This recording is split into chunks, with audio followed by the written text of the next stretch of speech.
Muy buenas noches, ¿cómo está? Vamos a hablar de justicia, de un poder del Estado que es fundamental. El Poder Judicial resuelve las diferencias entre los ciudadanos, persigue delitos, más bien sanciona delitos. ¿Cómo partir? Partimos por la Corte Suprema, partimos por los fiscales, partimos por órganos auxiliares de la Administración de Justicia, conservadores y notarios que están tan en la polémica. Partamos por el vértice, propongo, por la Corte Suprema. Con nosotros y con ustedes el Ministro de Justicia, Teodoro Rivera. Hola, ¿qué tal? Hola, ¿qué tal? No dejó de impactar una declaración de el que era hasta hace poco presidente de la Corte Suprema, que cuando había una investigación dijo, no, esto no lo denunciemos, sino nos vamos a las pailas. A las pailas. Quedamos todos mirando esto y petrificados. Porque primero no es una expresión muy de ministro de Corte Suprema. Claro, era coloquial, pero estaban hablando entre ellos un tema fundamental. ¿Se podían ir a las pailas o no? A ver, efectivamente, la declaración de Milton Juica en su calidad de presidente de la Corporación Administrativa del Poder Judicial fue una declaración coloquial, informal, que cuando uno mira a las autoridades de lejos, cree que las autoridades siempre tienen un comportamiento acorde a lo que se espera de la opinión pública. Ya, pero el fondo del tema, denunciar, nos vamos a las pailas cuando está obligado a denunciar. A ver, autocabeza proceso, por último, no sé, algo. A ver, lo que sucedió ahí fue que hubo una discusión entre los ministros. Uno de ellos, que fue el ministro Muñoz, inicialmente sostuvo que podía haber delito y luego él sostuvo que en realidad quizás no lo era. Ahora, lo interesante es que fruto de la discusión jurídica que se produjo a través de los medios de comunicación, la propia corporación decidió inmediatamente entregar los antecedentes al Ministerio Público, lo que demuestra la importancia de la transparencia. Lo que demuestra que si no hubiese existido ese medio de comunicación no lo habrían entregado. Es probable porque el tema no hubiese estado en la agenda pública. Y lo increíble es que esto sucede en el vértice máximo de la justicia chilena. Allí, entre dos supremos. Uno escucha esto y dice, pero ¿cómo no dar a conocer inmediatamente los antecedentes? ¿Qué les pasa? Están protegiendo su imagen. Nos vamos a las pailas, protejamos nuestra imagen. ¿Qué otras cosas habrá que no sabemos? A ver, Tomás, pero yo quiero tratar de ser justo con Milton Juica. Es bien raro, porque Milton Juica, en su calidad de presidente de la Corte Suprema, efectivamente impulsó muchas medidas orientadas al tema de la transparencia. Es más, él gestionó a través del BID, me parece, seminarios, actividades internas, mayor transparencia en la página del Poder Judicial, etcétera. Yo vuelvo a insistir, las declaraciones quizás fueron inadecuadas, para no decir que fueron inadecuadas. Pero él sí tuvo una acción premeditada y clara en favor de la transparencia. Pero en este caso, más que la declaración, la actitud fue inadecuada. A ver, yo no sé cuál fue los demás elementos que estuvieron en la declaración. Yo sé, sin embargo, lo que se sabe es que hubo una discusión entre más de un ministro respecto si algunas acciones realizadas por personal de la Corporación Administrativa del Poder Judicial constituían no delitos. El 83% de las obras a nivel nacional del 2011 fueron por asignación directa de la Corporación Administrativa del Poder Judicial. 83%. Yo pregunté. 63.000 millones de pesos. Dos empresas, Inmobiliaria El Vergel, Constructora Coral. Claro, ellos dijeron es que no había otras. Qué raro que nadie se interese. A ver, yo pregunté eso, Tomás. Lo pregunté directamente a las personas que estuvieron ahí presentes, o alguna de ellas. Me señalaron que fruto de una reforma, y que esta fue creo que la reforma de familia, que el Congreso Nacional no previó una implementación gradual en el país, desde el punto de vista del tiempo ni territorial. El Poder Judicial se vio en la necesidad de construir rápidamente y que ellos procedieron a este sistema porque primero habría habido facilidades dadas por el propio Poder Ejecutivo para que ellos lo hicieran. Esa es la explicación que a mí se me dio. Yo he escuchado esta explicación tantas veces, incluso a nivel de gobierno, de los gobiernos de turno, es que estábamos apurados. Es la explicación de siempre. Puede ser. Pero efectivamente esa reforma tuvo problemas en su implementación porque no se consideró la gradualidad. Permitir una auditoría externa importaría una auténtica intervención en sus propios asuntos y en el normal desenvolvimiento de su función, así como la politización partidista del Poder Judicial con la pérdida inevitable de su independencia. ¿Te parece una especie para escribirlo en molde? Rubén Ballesteros, presidente actual de la Corte Suprema, dijo: control externo en materia de fiscalización de gasto por ningún motivo. nos vamos a politizar, perdemos nuestra independencia. ¿Será para tanto? Estamos hablando del gasto, no estamos hablando de las decisiones. A ver, distingamos lo Eso que lo es dijo. la Corporación Administrativa del Poder Judicial de la Corte Suprema, o del Poder Judicial propiamente tal. La Corporación Administrativa del Poder Judicial es una persona jurídica, creada por ley, que no es el Poder Judicial, es una corporación encargada de administrar los fondos del Poder Judicial. En mi opinión personal, de abogado, hoy día la Contraloría podría, per se, igualmente ejercer facultades controladoras. No lo hace. ¿Por qué? Modus vivendi, Sábado. ¿Cómo? Es un modus vivendi. ¿Cómo?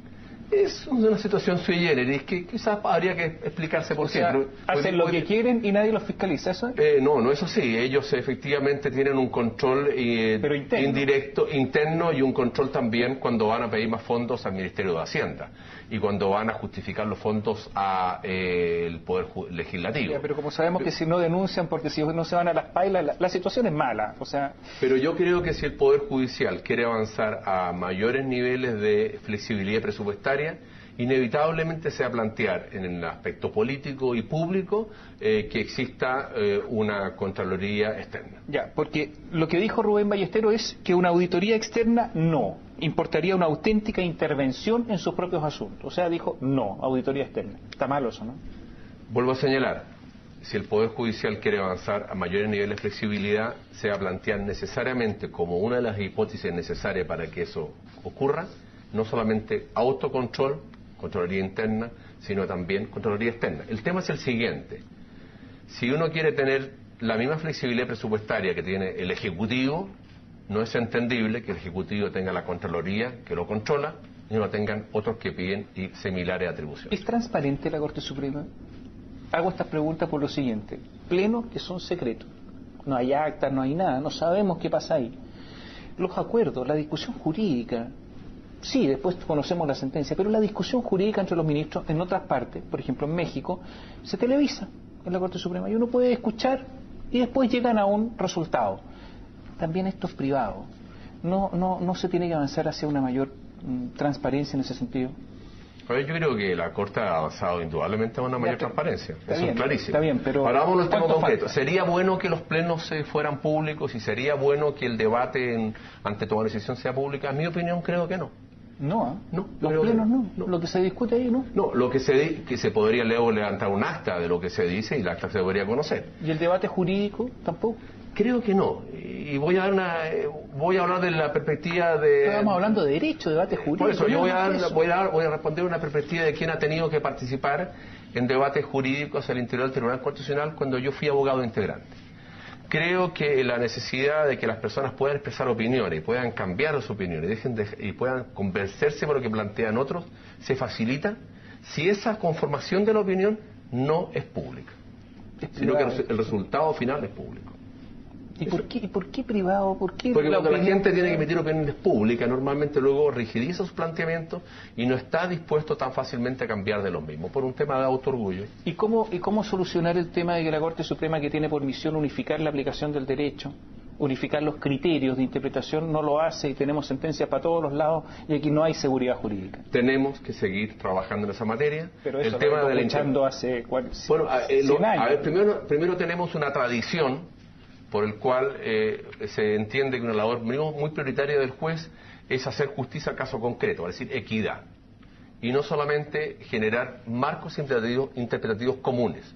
Si nosotros generamos que la jurisprudencia realmente obliga a los jueces solamente serían aplicadores de ley, solamente verían los hechos.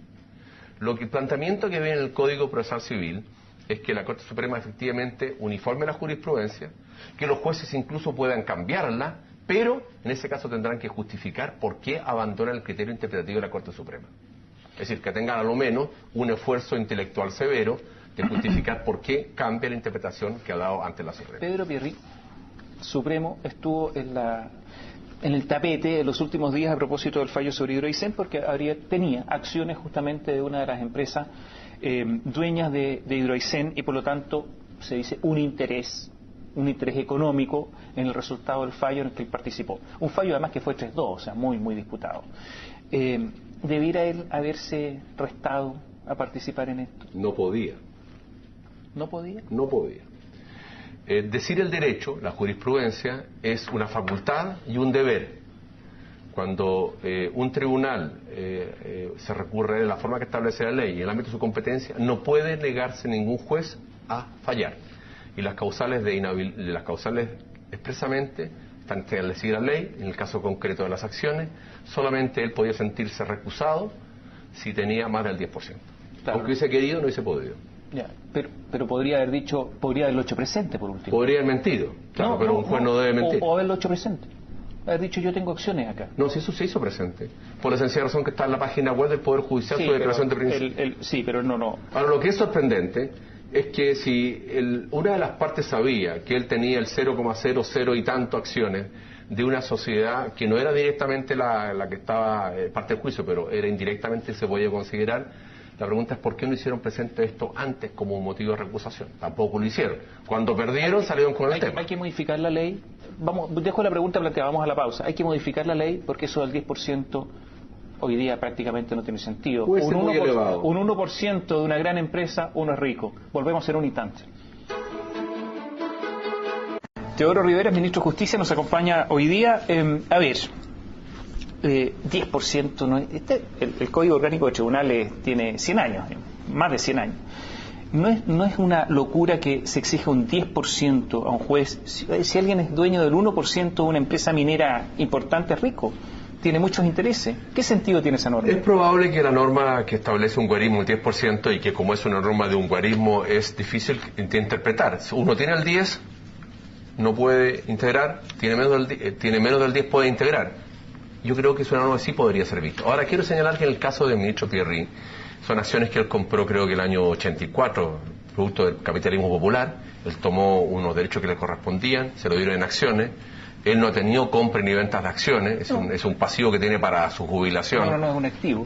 Claro, es un activo este caso. Es un buen activo para su jubilación. Ahora, vuelvo a señalar, a mí me sorprende que una de las partes, teniendo posibilidad de tener conocimiento de esto, porque está en la página web del Poder Judicial, no hiciera presente sus aprehensiones antes del fallo. ¿Conoce el fallo, ministro?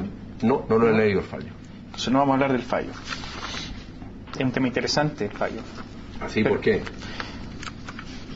Me llama la atención, a ver, voy a contar algo. Ahora yo entrevisto, ¿por qué? Sí, me llamó la atención lo siguiente el fallo. Se dice que hay una contravención a un tratado internacional que es la Convención de Washington. Sí. Porque la Convención de Washington del año 67 establece que los límites, si se enajena un parque nacional o se alteran los límites, tiene que hacerse por ley. Entonces, ¿qué hace la Corte? Dice, Constitución, artículo 60, son materias de ley. Revisa, no está esto y por lo tanto fuera. Sin ninguna otro análisis. Y resulta que es un tema profundo. En Chile los temas de los derechos humanos, el tema de los tratados internacionales sobre la legislación interna, es un tema que habría que haber resuelto un poco mejor. Me pareció de una superficialidad notable, que podrán resolver en uno u otro sentido. Me estoy refiriendo a la calidad de la sentencia. A ver, muchas veces las sentencias son más escuetas porque el principio fundamental que rige el actuar de los jueces es ir avanzando gradualmente las decisiones que se someten y no emitir pronunciamientos más allá de lo estrictamente necesario. En este momento, en este caso, por Dios que era necesario revisar el tema, porque si no, y además porque ha sido un tema de larga jurisprudencia en los últimos años en Chile. A ver, pero en materia de los tratados internacionales y la Constitución, el Tribunal Constitucional acogió la tesis finalmente que los tratados internacionales no están sobre la Constitución, sino que son leyes. Por eso, debería haber revisado esa parte, pero me parece que la sentencia en muchos casos es bastante superficial. Bueno, no vamos a hablar de eso, pero notarios y conservadores. Viene la reforma y no están muy contentos los notarios.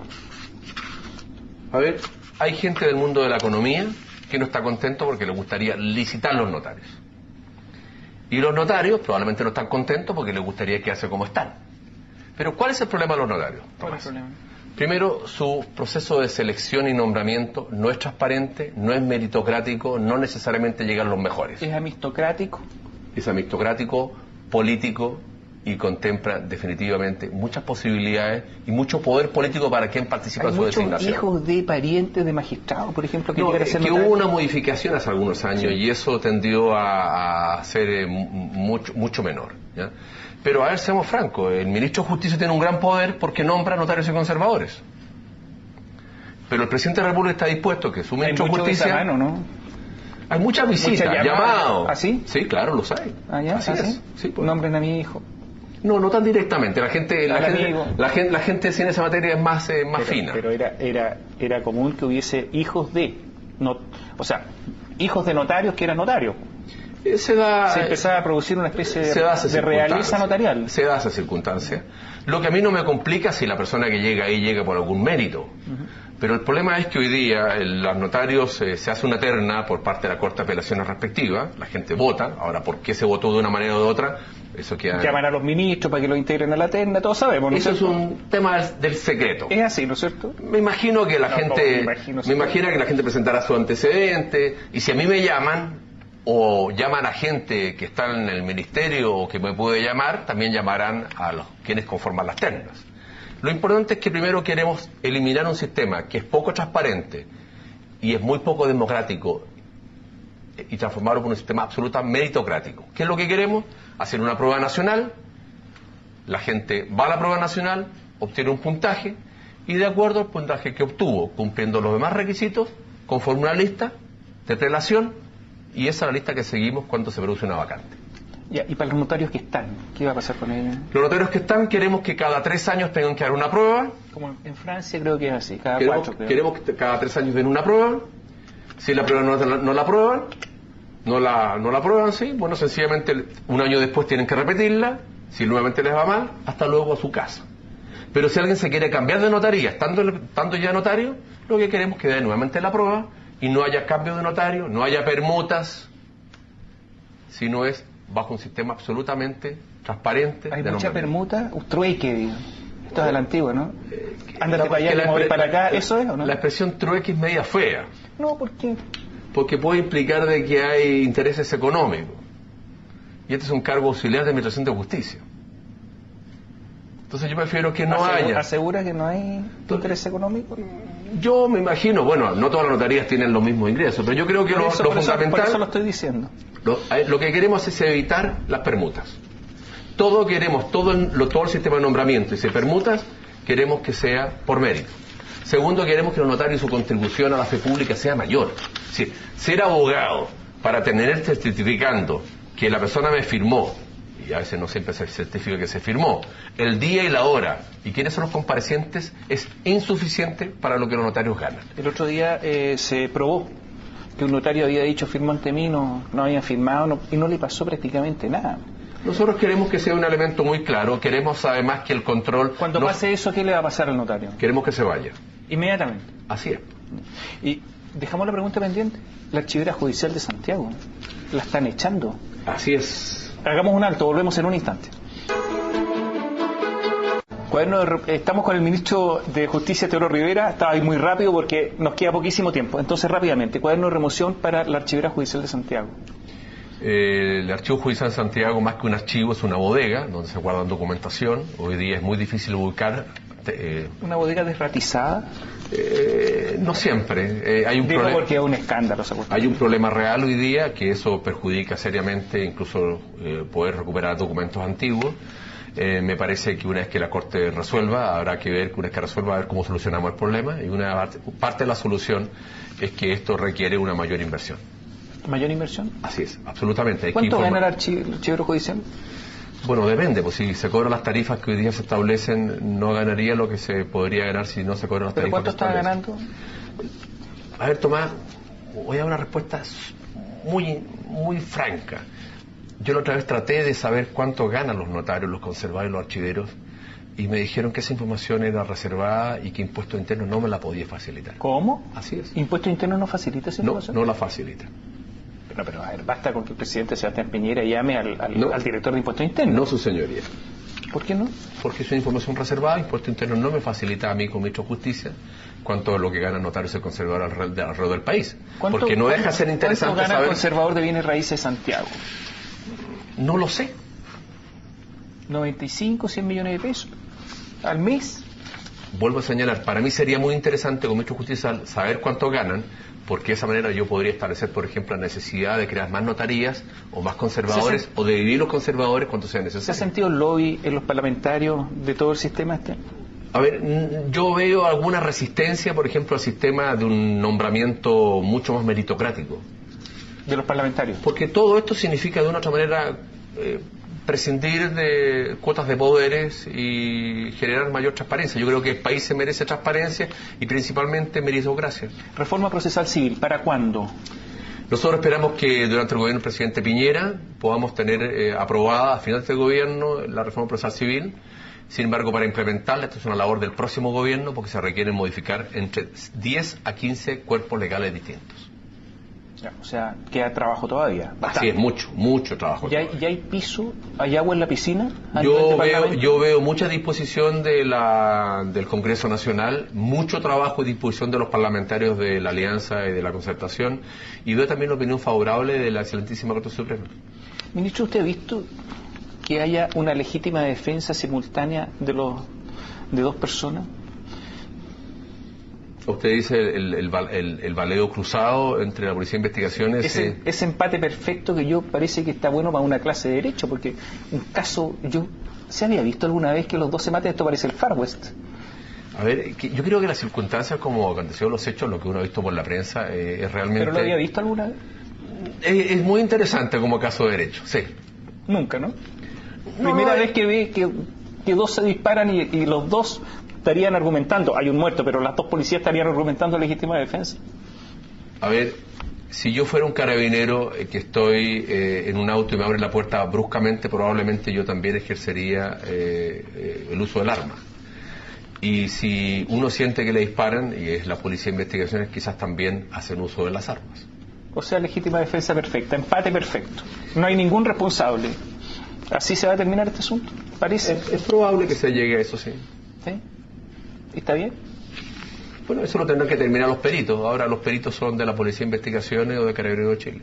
Los fiscales ayer, inédito, una inserción de los fiscales, diario, y dicen que no tienen medios, que no pueden hacer más porque no hay medios. A ver, la Asociación de Fiscales publicó eso.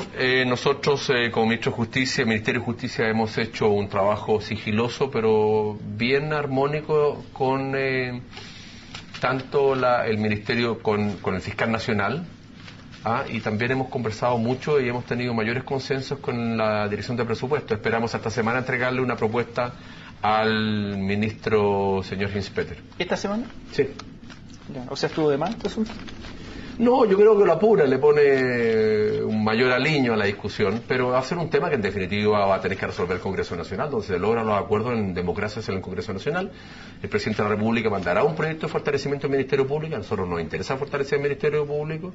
Ahora, normalmente todo el mundo cree que recibe poco. Nosotros esperamos que en esta ocasión el Ministerio Público reconozca que realmente hemos hecho una propuesta interesante que acoge gran parte de sus planteamientos. Gracias, ministro. Todo lo contrario. Gracias. El ministro de Justicia, Teodoro Rivera, estuvo con nosotros, con ustedes esta noche. Buenas noches.